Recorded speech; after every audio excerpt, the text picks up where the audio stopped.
The story begins on a quiet night. A group of friends arrives at a deserted beach, just looking to have some fun.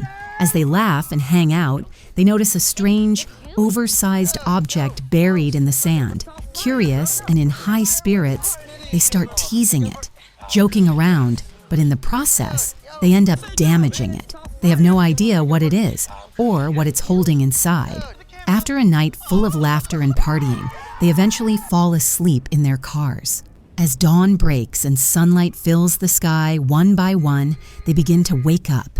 One girl, who had been sleeping on a table, wakes up feeling off. Her friends assume she's just worn out from the night before.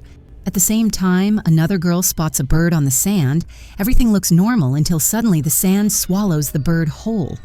It vanishes in an instant like the beach is hiding a deep, invisible sinkhole. Horrified, she shouts to warn her friend, but it's too late. Her friend's already stepped into that exact spot. Her foot begins to sink. She struggles to pull free, but the sand grips her tighter. As she reaches out, her hands get stuck too. Panic sets in. She starts screaming. One of their friends, still in the car, hears her cries and runs over to help. The others yell for him to stop, but he doesn't listen. The moment he touches the sand, he trips and lands face first. Instantly, he starts sticking to it. He struggles, scraping his skin, trying to break free.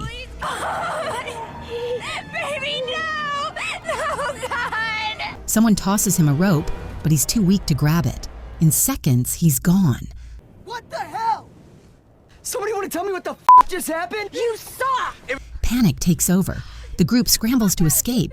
Jonah, behind the wheel, tries to start the car again and again, but the engine won't turn over. Dead battery.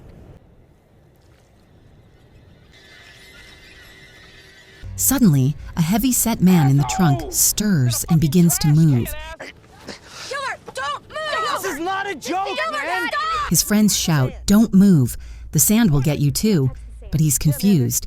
He slept through everything and thinks they're just messing with him. He winces in pain, about to shift, but someone quickly explains, "We called for help. They'll be here in 2 hours. Just stay still till then." Trusting them, he agrees, but no one's coming. They're all trapped on an invisible battlefield, surrounded by deadly sand. Scared, one girl asks, "We partied here just last night and everything was fine. Why is this happening now? And what happened to the others who were with us?" Slowly, they piece it together. Those people probably fell victim to the sand too. The only reason they're still alive is that they never actually touched the ground. They were either on top of something or inside a car. This is a prank! I'm gonna f you guys up when I get out of here! I'm gonna f you up! Now in daylight, they spot the strange object they'd played with the night before. It's clearly a giant egg, split open. Whatever was inside is out now, and they realize something is in the sand, something alive, something hunting. They begin testing it. Anything they toss onto the sand is instantly devoured. There's no doubt. There's a deadly force under there. Jonah says, "We can't just wait around. We've got to do something." He grabs a skateboard, places it near the car, and tries to reach the table using it. At first it works, but as he gets close, the skateboard slips and he nearly falls. Something brushes against his stomach, but Jonah stays calm and climbs up onto the table. There's a bag of snacks there. He grabs a banana and eats it, trying to stay strong. That's when he sees it. Fresh wounds on his stomach. The others are horrified, but Jonah stays composed. "It's fine. Don't worry about me. Just focus on staying safe." He even tosses drinks to the others to help them stay hydrated. But then, pain hits. Blood starts seeping from his wounds. His girlfriend is in tears, heartbroken, but Jonah comforts her. Exhausted, he lies back, barely holding on. Meanwhile, one of the girls says all their phones are still inside the car. They need one to call for help. The trunk won't open from where they are, and no one wants to take the risk. One brave girl steps up and tries. She makes her way to the other side, where Chanda hands her a cloth to grip tightly for balance. Even with help, the trunk won't budge. A friend gives her a metal rod. "Try this." She finally pries it open, but just then, they spot someone approaching. It's the gas station supervisor. As he pulls up, the trunk lid slams shut on the girl's fingers. She screams in pain. The others rush to help. The supervisor scoffs, "Another group of drugged-up kids pretending to be in trouble?" But they beg him to listen. He steps out of his car, and to everyone's shock, the sand doesn't react. He's fine. He walks toward Jonah and sees the wounds. Concerned, he tries to help the man stuck in the drum, but he's too heavy to lift alone. "I'll call backup," he says. One girl pleads, "Please help, her fingers are stuck," but he shrugs it off. When she yells, he snaps, "Why are you being so rude?"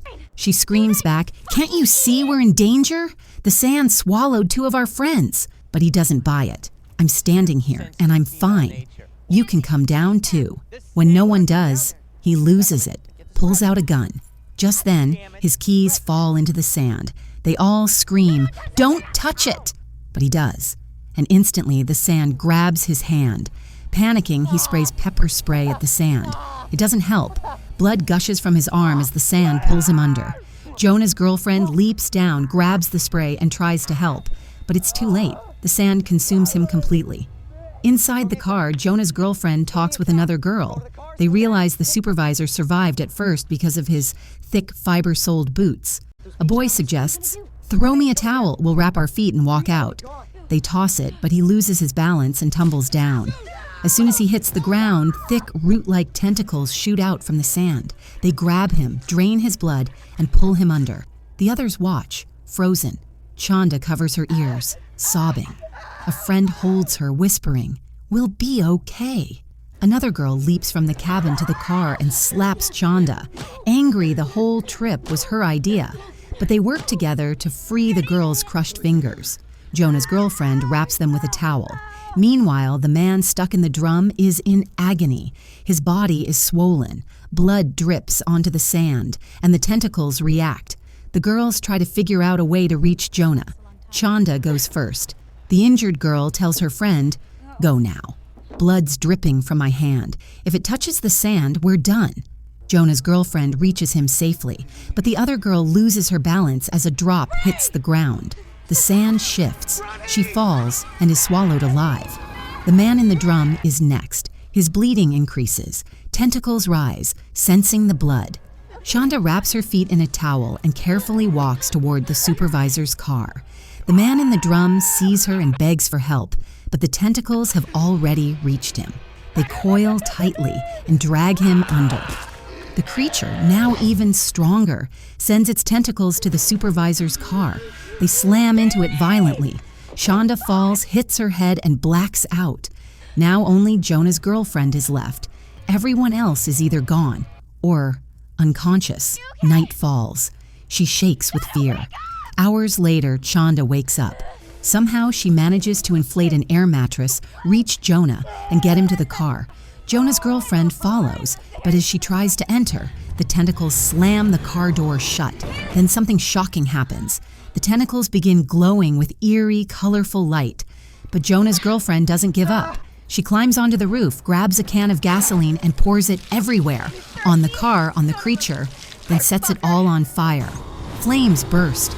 The creature thrashes and writhes, then burns. Dawn arrives. A knock on the window wakes them. It's a police officer. Jonah's girlfriend steps out cautiously. She plants her foot on the sand, and nothing happens. It's over. Chanda steps out too. The nightmare is behind them. They walk away, safe. But Jonah, their brave friend, didn't survive his wounds. His death hits hard. It's a heartbreaking moment, and that's where the film ends.